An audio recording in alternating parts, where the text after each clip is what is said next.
Well, hi there, racing fans, and welcome to another edition of Winning Ways, where we hope to have Mike de Kock on the phone chatting about Super Saturday. That's if we can get hold of him in Australia, because, you know, Australia, he's working like a dog there. He's been at the sales, trying to buy horses, him with his team. And he said to us he'll get hold of us, but we've got no signal from him yet. And so we're hoping that that happens. But until we get into that, Lef, give us a little clue of how the Sharks played on the weekend. Yeah, it gets down to the same old scenario. Just when we're starting to get a bit of belief, they let us down, you know. The Bulls... Stormers, I was thinking the Bulls who came back and won. The Stormers have always been a tough side to beat, but, you know, the first try, that intercept try, they put you on the back foot, you're 7-0 down, we only lost by 6, so I don't know, they're gonna get it when they play the Bulls next week, I think it is. Yeah, as expected, the Bulls are the best South African franchise. The Lions without Whiteley have got no teeth, and I mean Whiteley has got to be the key, and I hear that they're not even going to take him to the World Cup. That's the latest. Now, is he that injured? Or Whiteley, no, he's back in 4 weeks, okay? But because they say he's too injury prone. Well, Whiteley and the Springboks is the gel that can win us the World Cup. Without Whiteley, we cannot win a World Cup, I'm telling you. No chance. He's a great leader, and it shows what a great leader he is, because last year when he was off, the Lions were all at sea as well. Okay, now let me crawl into your football spaces. 1-1 draw, one for your team, my team. My team's still not firing, but we both come away with a degree of acceptance on the result. Yeah, the people that had the worst weekend, there's no doubt, those 30 million Liverpool supporters with a few Everton. Did you hear what Jurgen Klopp said? No. He said the game will be watched by 30 million Liverpool supporters and a couple of Everton supporters. Well, you know, James, form goes out the window, you know, when derbies take place. Everton played exceptionally well. They were above their skin. They don't want to lose that. It's like Arsenal and Spurs. You don't want to lose those games. And the Merseyside derby is always a battle. You know, still, they've only been beaten once, but I think they've drawn 4 of their last 6, Liverpool, which is now lost in the lead. Man City have scraped home twice. Yeah. You know what I'm waiting for, James, and a lot of people are critical of it, is the VAR system comes in next year in the Premier League. Now, no disrespect, Spurs got a penalty they wouldn't have got because Kane was offside. The last one would not have been a penalty, which he didn't score, Mobiyang. Man City the other day got a penalty. Most pundits said they were very fortuitous. Very fortunate. But now you're in a situation where VAR comes in, it takes it out. And people say to me, no, the ref's allowed to make mistakes. I say, not allowed to make mistakes. And people deal in billions in these games. Imagine we go back to cricket without a VAR system. We go back to rugby. We could have lost a World Cup in 2007, but the cameras saw the guy's foot was in touch. It's got to come in football. Eliminate that. It'll soon. People one day will say, "How do you have football without this?" I quite agree with you. And what amazes me is that some guys get away with pushing and shoving in the box, tearing and other guys get away with nothing, jerseys, pulling guys. I saw someone the other day. Smalling. Smalling pulling on a jersey. That's had to be a penalty. You know, it's got to happen. The penalty. VAR will bring all that in. I'm pleased. But talking about teams that let me down. Are we going through a building phase with the sevens? Yes, we are. But first, before we get there, just going back to the football. You say, Derby, these guys play their hearts out and this and that and the other. For the amount of money they're being paid, this is what's so stupid about this whole football sport. Is that for the amount of money they're being paid, they should play their hearts out every week. Whether they're playing against Liverpool and they played against Liverpool, they were on them the whole time. They were very good. You watch them go, as you say, play Brighton or Huddersfield. They can trot around like a bunch of prima donnas, passing the ball to each other. There's no heart and fire. You're 100% right. When you support a team and you see 3 or 4 weeks of brilliance and suddenly a lackluster performance and there's no reason for it, they haven't had a break or they haven't had too many fixtures, I agree with you, Jim. They get away with murder. Okay, well, getting back to the Springbok Sevens, they are in a building phase. You saw who they've got on the field. They've got a whole lot of guys that no one's ever heard of. And unfortunately, when you lose people like they've lost, you know, Sanatla, you can see him playing for the Bulls. He's just unbelievable. Ruan Nel, they're guys there. The line flanker, Sanatla, Quagga Smith. These are great players. Great players, great player. Quagga Smith, I tell you, he'll battle to get to the World Cup And either because he carries go. the number 6 shirt. They got 2 great loose forwards, the Lions. Yeah. That blonde-haired madman. Blondie's got no chance of getting. No, but I'm saying he's a good player. Oh, yeah. Got a hat-trick at trials. Khaleesi's going to be the captain, and he's going to go with the number 6 jersey. Yeah. Okay, so there we are. Anyway. All right, should we talk horses? Well, I know you like to touch on golf. Anything happened there? No, nothing. Vijay Singh had a chance at 56 to win the Honda Classic. He was right there in the mix. And unfortunately, he got blown out of it, and a youngster won it. But he was right there, Vijay Singh. 56 years old. Ernie's playing great. Ernie's pretty close to the Champions Tour. I think he's 49, Ernie now, 48 or 49. He's that old already, eh? And he's there every week. He's there. So anyway, let's go and see where they are, the 3 to follow.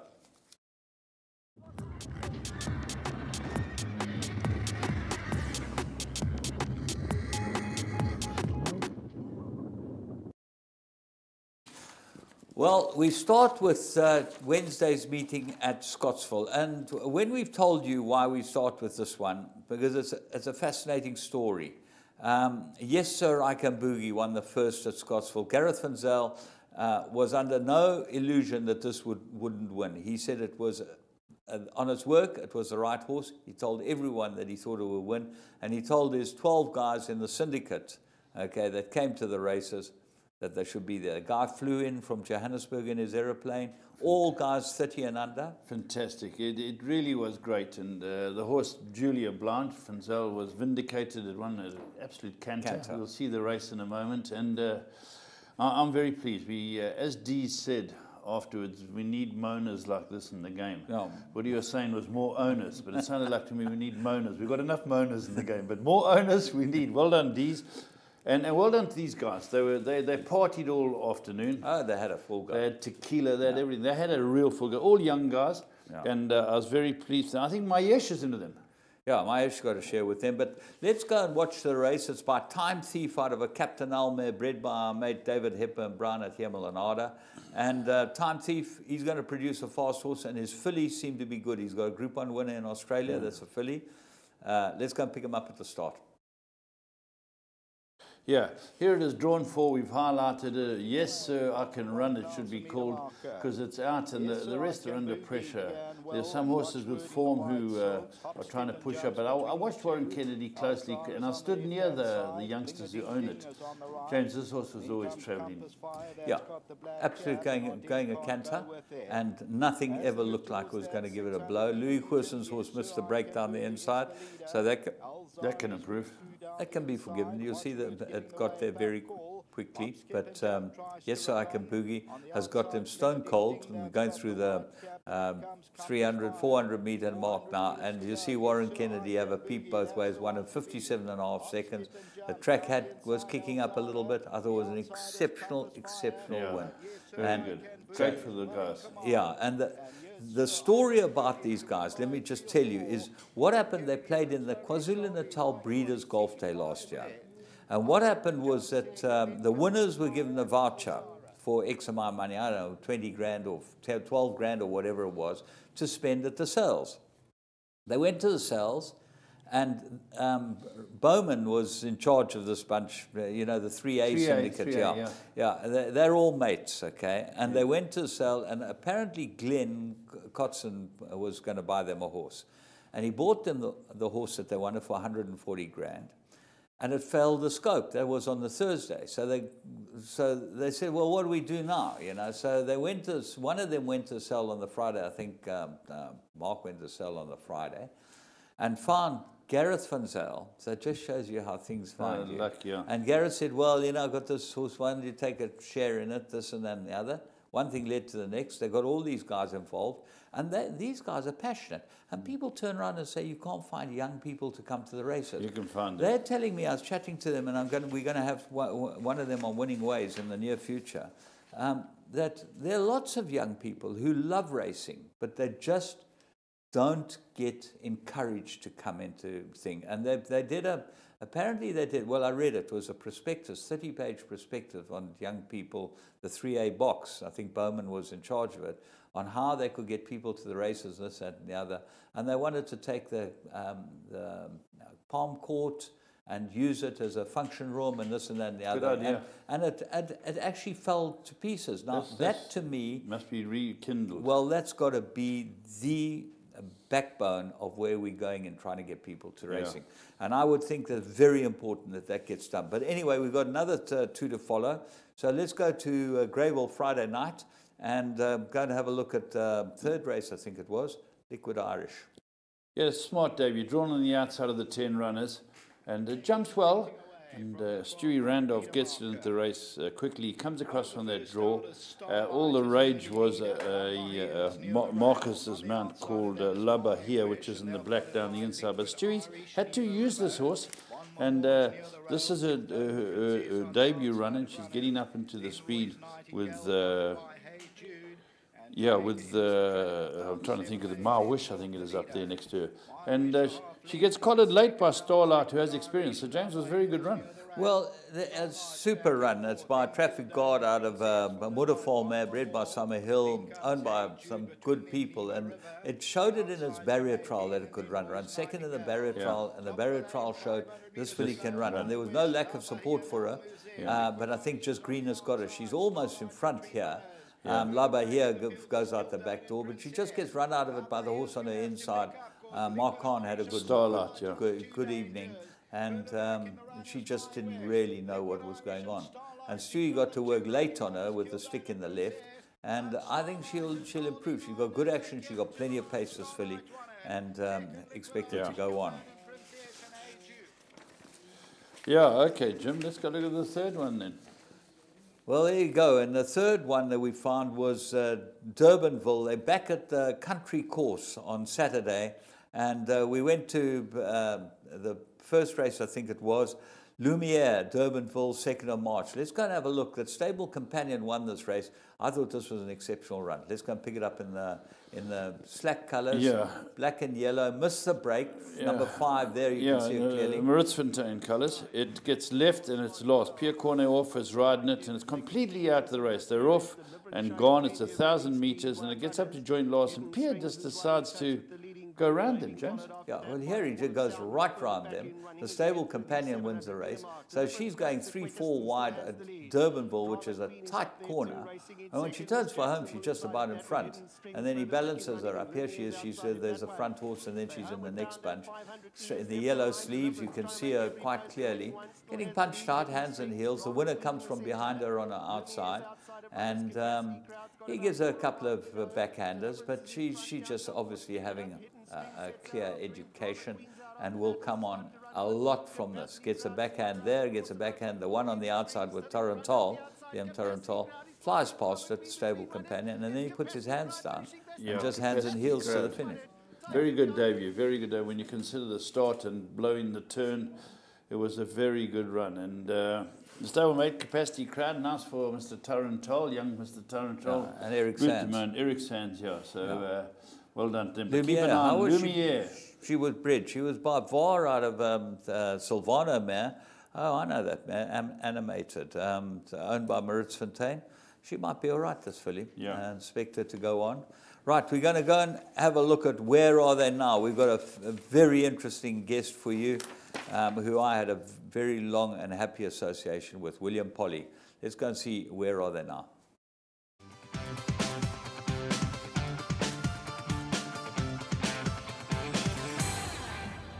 Hi James, as promised, here's a brief synopsis of my racing career. I started in the Jockeys Academy in Natal in 1967. 2 years later, in 1969, I was sent up to Johannesburg, where I was indentured with the late Butako. Amongst others, I also rode for the late Ricky Howard Ginsberg, Henry Eatwell and Michael Roberts. Later on, I also rode for Jimmy Polly a lot, and as you can remember, for yourself. In fact, my very last ride as a jockey was an horse of yours where the stirrup iron broke at the 1,000-metre mark, and I finished the race cowboy style, winning by a neck. The best horse I ever was involved with was a horse called My Hyacinth, who I won 9 races in a row unbeaten.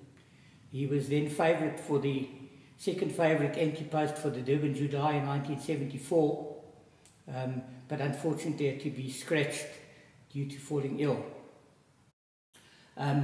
My closest friend in racing is still Patrick Shaw, but these days I hardly ever go racing. I'm now a property developer, which is a bit up and down. I can promise you a lot more risky than racing ever was. If you've been involved in horse racing in South Africa but have either moved away, immigrated or retired, we want to hear from you. Send us a short 30-second video recording on WhatsApp and we'll flight it on the show. Clips can be sent to either James on 071 588 5769 or Paul on 083 779 1311. We look forward to hearing from you.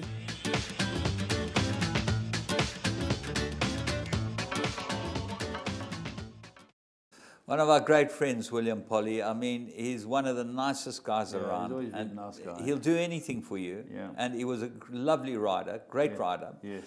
He rode for Jimmy Polly a lot, and they weren't even related. But anyway, thank you, William, for sending that through to us. And at least you got one friend in the world, Patrick Shaw. Yeah. Nice guy to have as a friend. At least you've got a nice place to stay you know, when you come down here. Okay, we're going to go and have a look at the plum of the week.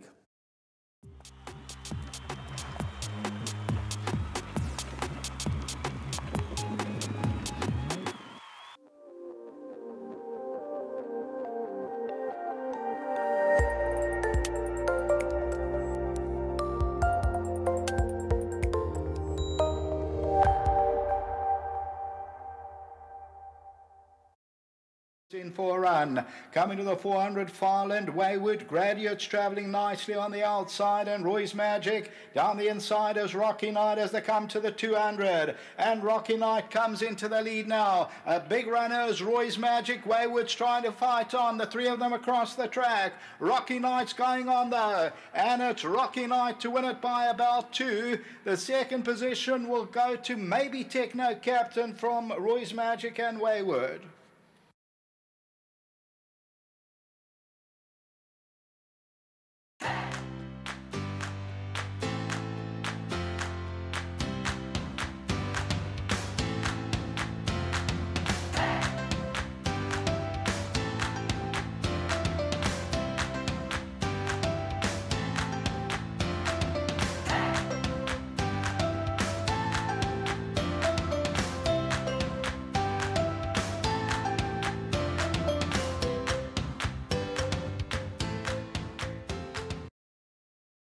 Well, that's the plum of the week. You had to have a bet on this horse. What price did he start, Left? Did you got any idea? Sure. I know that you got a 2 to 1 round there. Yeah, I know you had a strike. He could have got 5 to 2 on Interbet. That's and right. 28 to 10.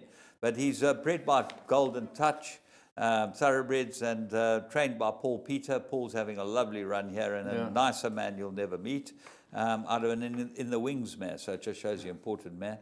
A good winner, and Bred came by Golden Touch, yeah, Golden and Touch, my well done. kid, yeah. Well done, a Golden Touch. I've got the half sister, Lady of Letitia, so well done to them. Good for you. This is a smart 3-year-old. Well, you see, if you look back 1 run ago, he ran Hawam to 1.8 lengths, That's so right. you know. Yeah, so there you go. We'll be back with current affairs. My name is Mark van Devent. I'm a fanatic horse player, absolutely passionate about racing because of the excitement of the puzzle and all the effort that goes into solving it. But it's a great spectacle too. The horses going into the pens before the start of the race, the build-up of tension, and then finding out which horse has it in them to come down in the final stages with just 100 meters left when they're gunning for the line, neck and neck. You never know really what's going to happen in the sport. That's part of the fascination of horse racing. But with Interbet, I know not only do I still get the best odds on their site, and it's also the most informative and user-friendly place for me to bet online. Interbet were the pioneers of online and Mobi betting in South Africa, and they will continue to innovate and lead the way. Interbet, where the professionals bet.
Hi and welcome to Current Affairs, where we're going to show you races that come out of Gauteng. There were some wonderful features came out of there. Obviously, we're going to show you Winx, the world's best horse at the moment. Hey, Jim? Yeah, we've got to show her. I mean, it's amazing because before you watch the race, the talk was, well, she seems to be now having had enough. Well, I can't see it. This horse that she ran past, Happy Clapper, she broke the course record, okay, and she won hands and heels. Never come off the bit to win. I read an article this morning, James. Happy Clapper got a standing ovation. Yeah. And the trainer for taking on Winx again, having a full go. Where would this horse be if Winx wasn't around? Yeah. And the crowd, that's an appreciative crowd at Randwick. They gave this horse a fantastic ovation before the winner came back. And he's won 3 Group 1s. Yeah, very good horse. Yeah. Very good horse. Very good horse. Anyway, let's go and pick up Winx at the start. Have a close look at this. I thought she won effortlessly and in a course record time. That's good. And they're racing, and Happy Clapper jumped out well. She's jumped okay, Winx, but Happy Clapper's going to lead from Unforgotten. Egg Tart goes forward, and Winx will settle in 4th and stay off the fence. A length further back to Patrick Erina, then came Librina, and Brimham Rocks is the last one. Well, this has never happened in his career, but he didn't have much choice. Happy Clapper, he's never led in his life, but at the 1,200 metres, he's 2 lengths clear from Egg Tart, 2 further back to Unforgotten, 3/4 the outside to Winx, seeing plenty of daylight, 2 further back to Patrick Erina, then Librina, and Brimham Rocks is last of all. So Happy Clapper establishing a sizable lead coming down the side of the course. He's been trying to beat the great mare for the last 3 years. He's never led. What will happen from here? Happy Clapper extends 4 lengths in front now of Egg Tart. 2 further back to Winx, taking closer order. Unforgotten lost a spot as Happy Clapper goes further in front. Good gap back to Patrick, Aaron Librina, and Brimham Rocks. This has got the crowd on the edge of their seats. Happy Clapper's 5 in front to Egg Tart. Now Bowman just starting to feel for Winx coming around the turn. He doesn't want to get too far away. Happy Clapper comes up the rise, 4 lengths clear. But Winx, she's really starting to hit top gear now. 2 lengths away. Happy Clapper under the whip. 2 in front. Bowman says, come on, girl. Winx moves up on the outside of Happy Clapper. It's a race today, but no longer. She starts to draw clear for a world record of 23 Group 1s. Winx by 2 lengths to Happy Clapper. He made it exciting. Unforgotten 3rd, then Egg Tart, Libran. Well, there we go. Heard the commentator say, come on, girl. 23 Group 1s, 31 straight. As the trainer said, Chris Waller, you know, it's not a matter of keeping her on top for a year. It's keeping her on top for 4 years. Well, the thing is that there's new artillery come out every year, you know, to try and take it. But she is just so superior. Yeah. And I think that was the easiest win she's ever had. The quickest. Well, she's certainly the quickest, but the easiest. Bowman never moved a muscle. He just gave her a couple of pushes. And he stood up 50 yards from the line. It's phenomenal. Yeah, phenomenal unbelievable. Horse, well, if you want to buy one of them, let's go to one of the sales. Let's give you the advert for the Magic Million sales. That's where she was bought. That's right. Magic Millions. Let's go and see.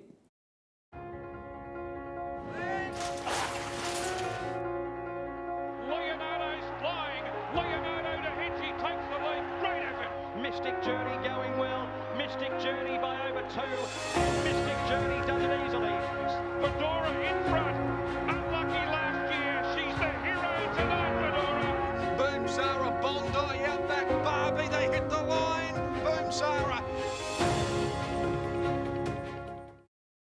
Yeah, some great sales coming up, James. I see one of my old purchasers, Sir Frenchie. He won in the Canter. Yeah, he won. A good horse. He's a very good Schwazier. Yeah. So you bought him at Adelaide. Yes. Yeah, Adelaide. I'm going to Adelaide, as you know, next week. So, you know, Adelaide's a sale. Yeah, if you want to buy something, James, you can always contact me. I've looked at the catalogue. It's well worth buying something there. Yeah, there's some very, very nice horses. Anyway, let's go to Turfentine, which was the big day. We had Classic Day, and it was a phenomenal day's racing. I think the good thing on the day got beaten. Sokrat, everyone thought that he'd win. And his stable companion threw her hat in the ring for the Champions Cup. Cascapedia, I thought she ran a cracking good race. Yeah. And the winner did too. But Jeff Woodruff as well, a very good winner. Let's go and pick him up at the start. Hawaii Stakes. 800 metres now behind them, and it's Arabian Beat in front. Captain Aldo went up, raced in second and not far behind the leader. Then comes Full Mast, Socrat right there. He's just 2 lengths off the leader. Aldanza tries to get a hurry up. Then towards the outside is Cascapedia. Out after those infamous Fox, Captain and Master. And then comes Dusra with 500 metres left to go. Captain Aldo tackled from all angles now. Socrat's up the inside. Cascapedia towards the outside. Aldanza. Then comes Full Mast, infamous Fox, and Captain and Master in front now with 250 left to go as Socrat. He's given the orders. Second place is Cascapedia. Then comes Zouave and Captain and Master. Zouave towards the outside is flying home. Cascapedia, Socrat, it's Zouave, and Zouave pulled off an upset. Cascapedia, Socrat, then came Captain and Master.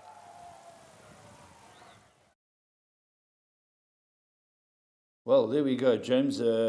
Very good result for Zouave. Yeah, the Coming sale from way back, Jim? He came from second last. He's by sale from Seattle out of a Jalad mare, bred by Danica. You know, Danica, they've bred many good horses over there. Excellent breeders, Danica. Well done, Tim. This came through. You know what amazes me lately? I'm a great fan of Gavin Arena. I think he's a great rider. But every horse he's riding is running all over in the horse furlong. No, I think he dropped his reins on this. Well, he's been dropping his reins a lot. You know, he's been in objections. The horses are running around with him. I don't understand it. For such a champion rider, just look on that day. How many head-ons? You won't believe it. I was watching thinking, what do you do with these horses, Gavin? I'm probably one of his biggest fans. Yeah. I love having a bet on him because he's always concerned. He's a very, very good placer of always. Fantastic rider. Running around, we'll have to talk to him and get his compass right. Yeah, will you speak to him, Jim? Yeah, I will. I'll leave it to you. With him. Okay. Yeah. We then move on to the 7th race, which was the Acacia Group 3. And this looked like a tough race, but you ended up getting a good result. Let's go and pick him up at the 800. Strawberry Pavlova, Campharatus, they 3/4 of the way back. High Seas Beauty, then comes Flying Fable, and finally Silver Thursday. In line for home, just over 600 metres left to go, and Cashel Palace stretches away. She's now 3 lengths in front. Being Fabulous is second, Cold Cash. Greener Pastures down the inside's been asked to go and chase. Annika was further back, Campharatus. High Seas Beauty towards the outside, trying to launch with Tamarina, but Cashel Palace is 4 lengths clear. 300 metres left to go. Cashel Palace in front. Second place, Annika. Greener Pastures, Being Fabulous, and High Seas Beauty. Has Cashel Palace robbed them? Cashel Palace, 150 left to go. High Seas Beauty and Annika are doing the chasing. Cashel Palace now caught. High Seas Beauty thrusting. High Seas Beauty won it. Second to Annika. Then came Cashel Palace, and they were ahead of Tamarina.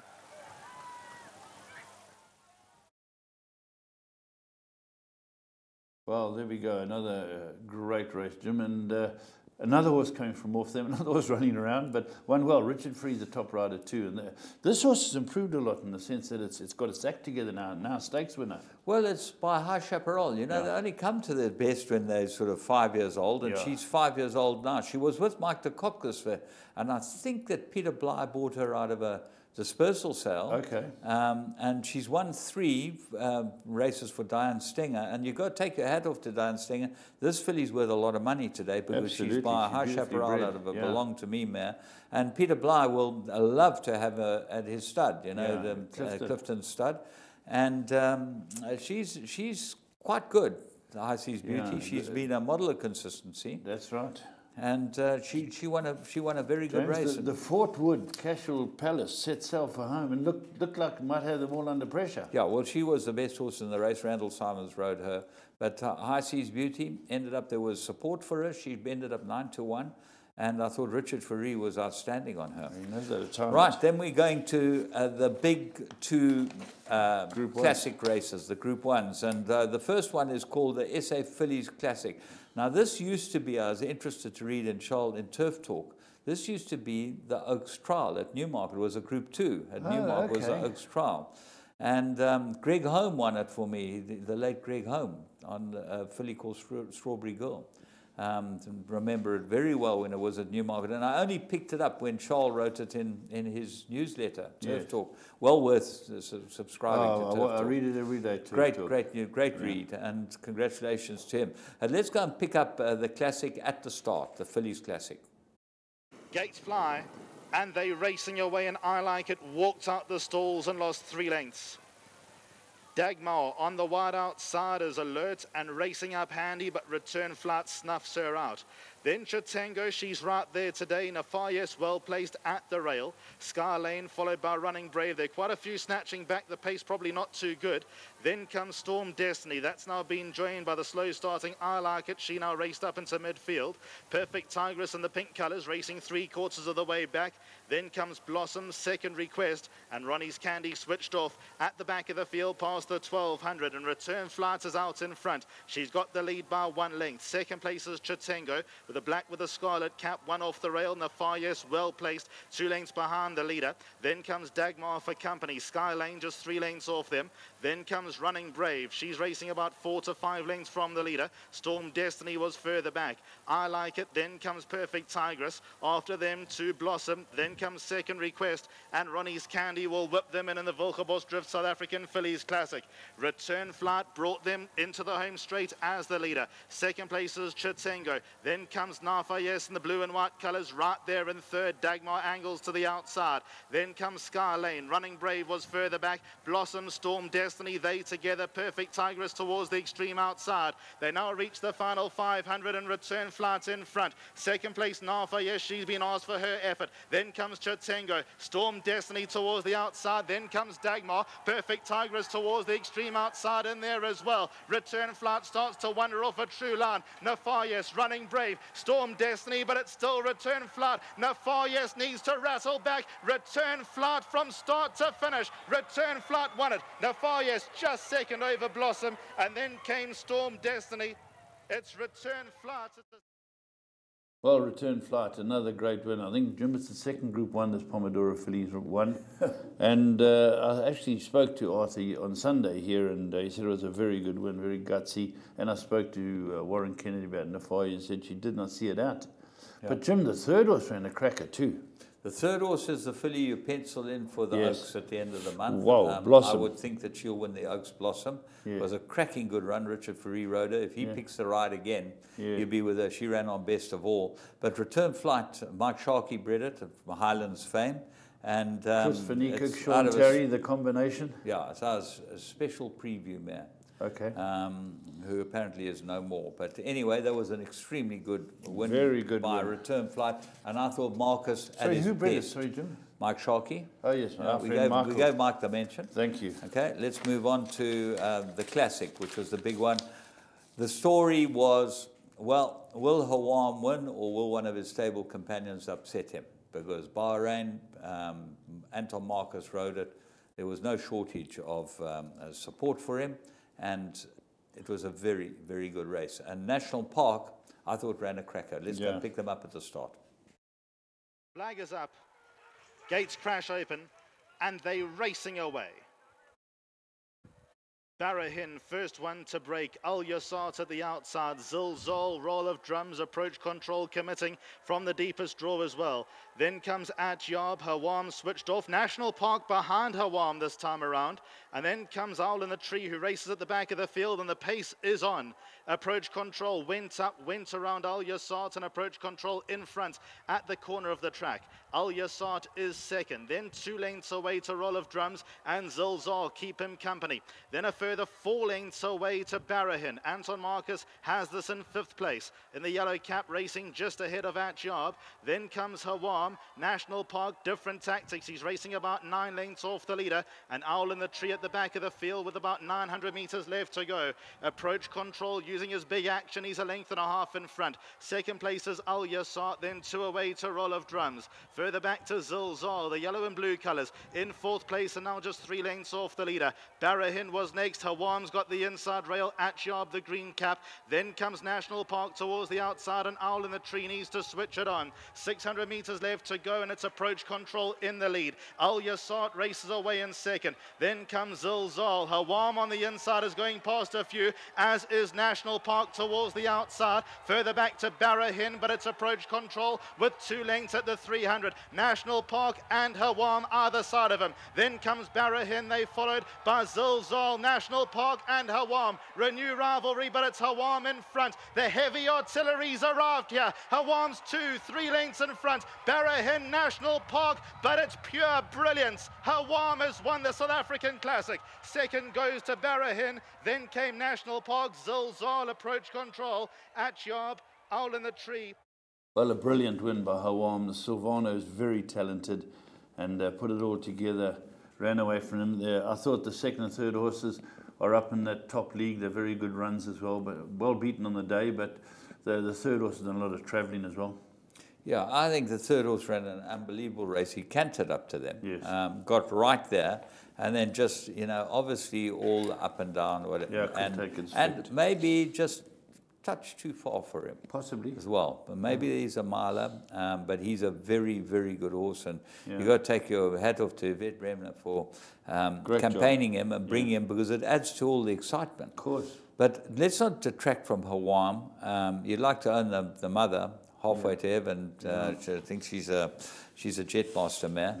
Wilgeborstrup, Maritzfontein. Now, Silvano out of a Jetmaster. There it is. Eh? Yeah. But the runner-up too. Fantastic run, Jim. I thought it was a pretty good run, but you can't get away that this horse smashed him. He came from behind them all and he smashed them. And that's why you can understand how upset they were that they got beaten last time. Because this was his run. This was a true run, and really was very, very he goes, the better he gets, it seems, James. Yeah, absolutely. He's very good. No, very, very nice horse indeed. And very good for Mark de Kock, who's overseas, and well done to his son and keeping the team going here. Yeah. They had a very good day, and the 4 years ran well. You know, they had second and third, the one feature second, first and second here. Oh, speaking of Arthur, he had 3 rides in the day. Yeah. He had a first, second here, and Duzra didn't fire. Okay, well, we've got to wrap it. Unfortunately, we've got no time for the news, and we've had some very interesting news. Keep some of that for next week, because there's some interesting stories again, Jim. You can tell the story next week. I'm not going to be here. I'm in Australia trying to buy you some nice horses. Anyway, from all the races over the weekend, we'll be back hopefully with Mike de Kock. If we can't get him, we've got an insert for you.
Right, well, we got Mike de Kock on the line from Australia. And Mike, how's Melbourne?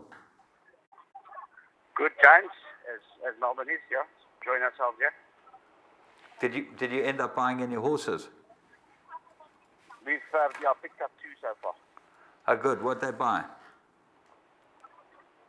One is a Vancouver and another is a Brazen Bow. Gee. Brazen Bow, he's the hot sire of the moment, isn't he? He's a hot sire. Yeah, he's doing very well. Yeah, all right, I've got Laf with me in the studio chatting to you, and obviously Super Saturday's the big day that we're looking forward to, but it's been fraught with problems getting us there, and maybe you'd just like to tell us about what happened with surcharge and how things have gone up to now. Yeah, well, look, I mean, I was like surcharge only got in yesterday. Out of England. He's been sitting there because his vaccination in 2015 was out of order. It's just bizarre that we can get treated like that. I mean, the horse is he's had multiple vaccines thereafter, and then of course he got landed in England with the flu outbreak. The other South African horses got in.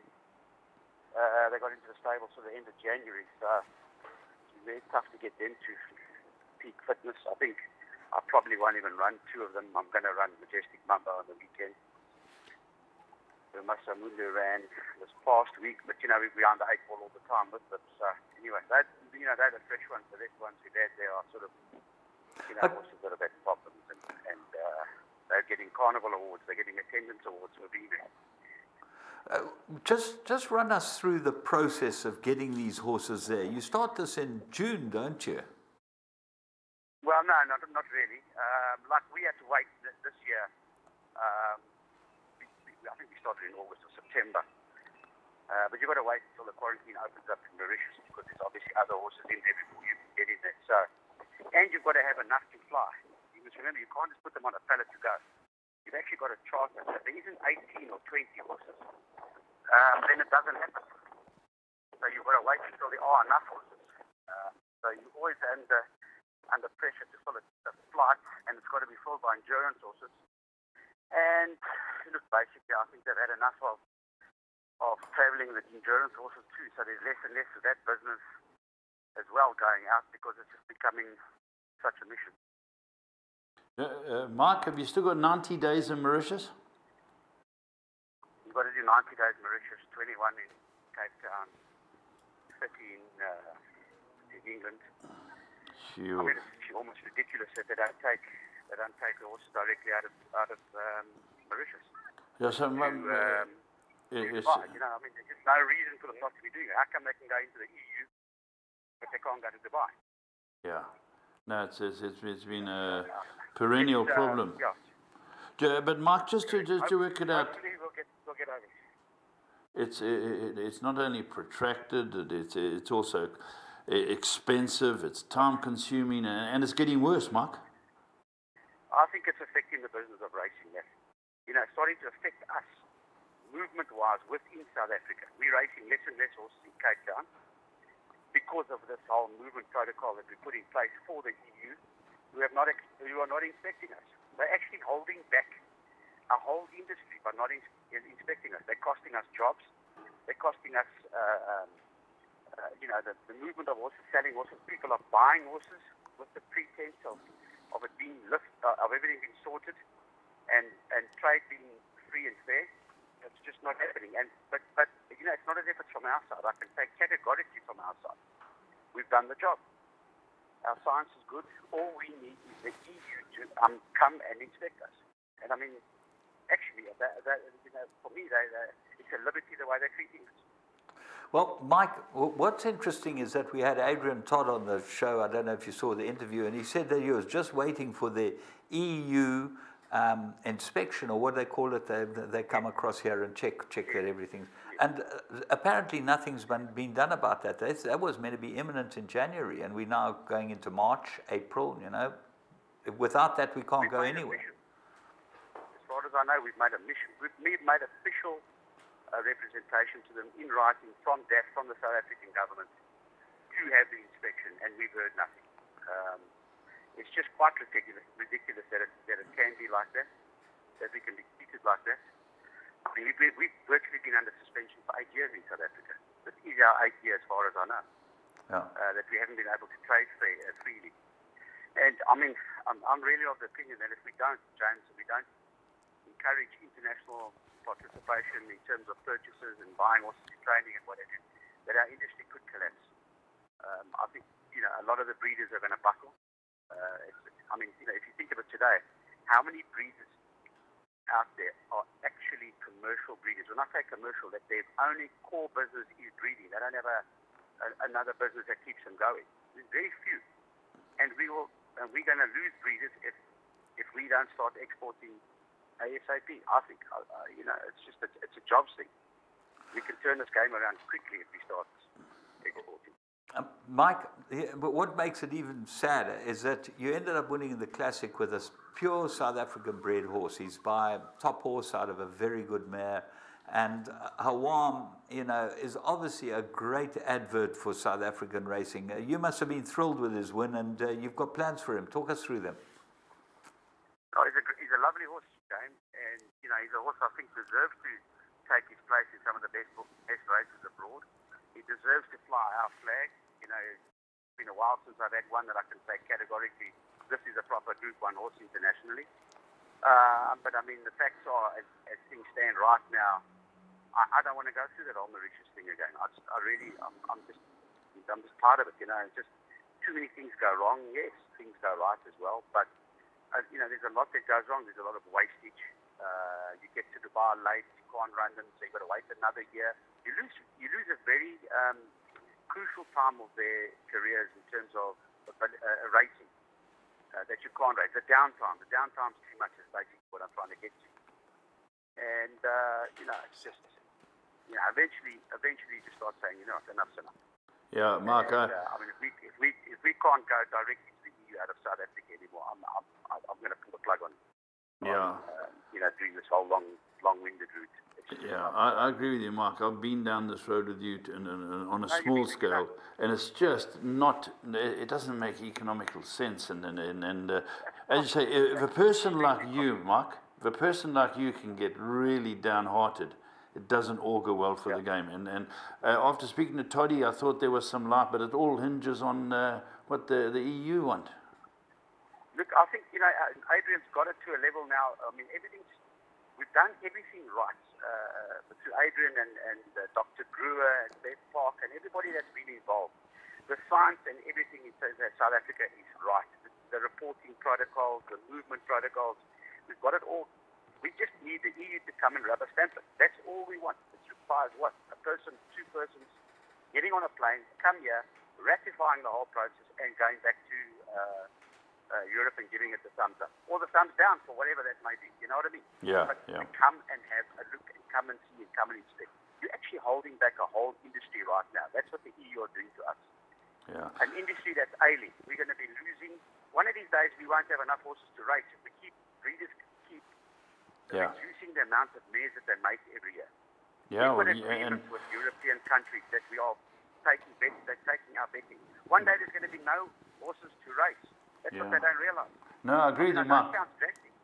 I If agree. you reduce the mare population by 5% of the year, see where you're going to be in 3 and 4, 5 years' time with the amount of horses you need to race.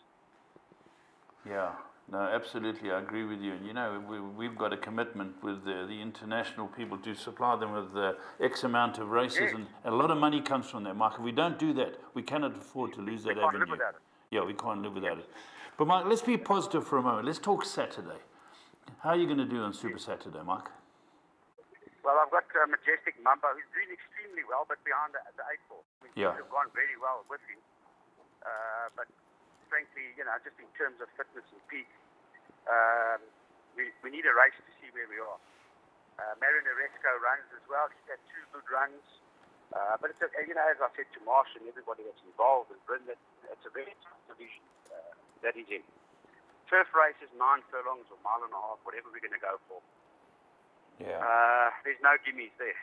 You're racing against the best. You're racing against Godolphins, 4-year-olds that are on the up, lovely horses. And we're a 6-year-old, you know. So you've got to put everything in context. Absolutely. Mike, he's had his 2 warm-ups, and obviously they were progressively better. And he's one of those horses that I think that he doesn't give up. He just puts his head down and tries his best. Whether he's good enough, as you say, is conjecture at this stage. But we'll have some fun with him. No, look, at the end of the day, I mean, he's a fantastic horse he's been a fantastic horse for everybody that owns him. And he's a hardy horse that cries his heart out, you know. But, you know, as the point I've made before, if one looks at the ratings, there's always been a little bit between 6 points higher rated than you should be, South African horses. So the ratings don't lie. I'm a big believer in ratings. I can be outspoken when I think they've got them wrong, but it's because I think I've got half an idea on in terms of ratings. And when you go into a race and you're a 107 and you're running at a level weights with a 117, and you can't expect him to beat it. If you get beaten by 5 lengths, you run a good race. Exactly. Well, you're 5 lengths behind him anyway on the ratings at level weights. The horse that obviously is a horse that we've been watching is Hermoso Mundo, because he would, now the grey horse is not coming from France, he would be a big runner in the 2-mile race on World Cup night, and I think it's a race you'd love to win. I thought his first run was pretty good.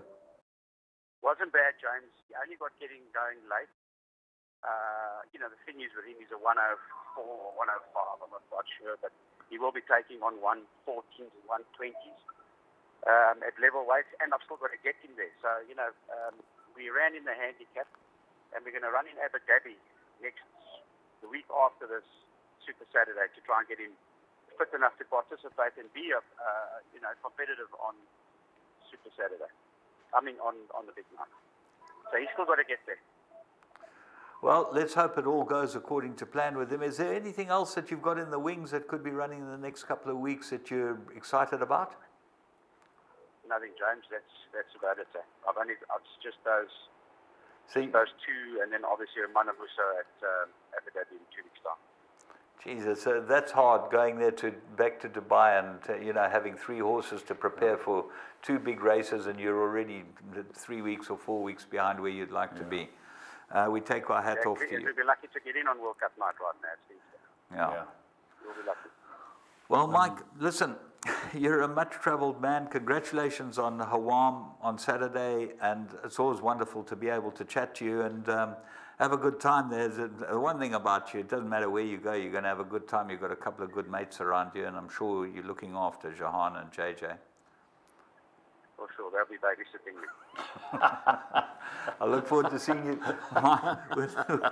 We'll look forward to seeing you later in the week. And as always, we're going to have a good time, no matter whether we've got horses running or not. We're going to have a good time with you. But thanks very much for chatting to us. And you know, we're obviously hoping that the EU thing, the audit, comes through sooner rather than later.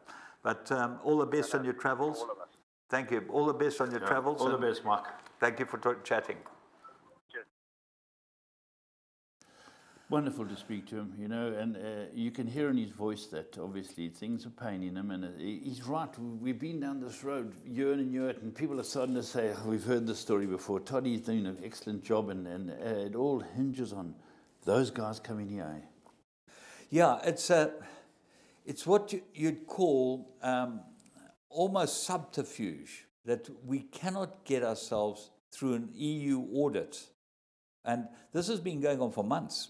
I know that Toddy's tried to make sure he got, in our interview with him, that he had everything absolutely right with him. And he had everything right with him 2 months ago.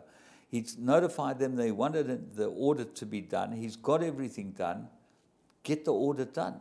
Yeah. And once the audit's done and we clear, then we can sort out the protocols, and that's government to government. Yeah. And there are opportunities to be able to do it.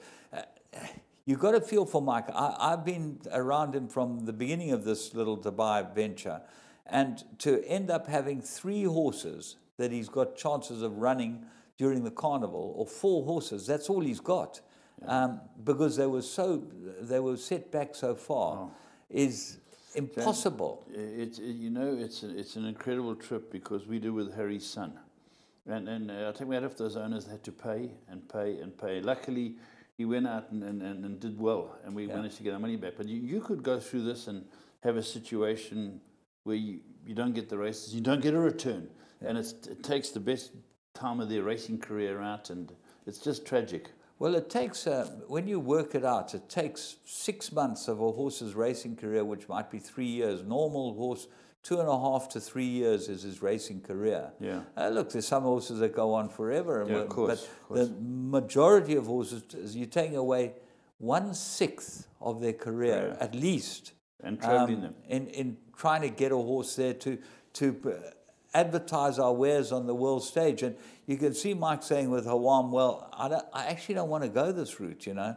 Last year, I know that I said June, because what happens is he starts preparing what horses he's going to take out of here in June. Then he's got to find the flights, got to do the quarantine, make sure that it's all done. Just looking at what he said, James, 90 days in Mauritius, 30 days in England, 21 here, that's 141 days. Yeah. I know, because when we ran Harry's son, it had been 10 months between runs. Yeah. And he broke the course record with the winner. Yeah. They broke the, you know, how do you can't bring horses to win in different countries, different climates after this time. And Mark's been doing it for years and years and years. And this year it's not his 19 years, I think he's been going. Yeah. 19 years. He's been taking them out, and it seems more difficult now than it's ever been. Yeah.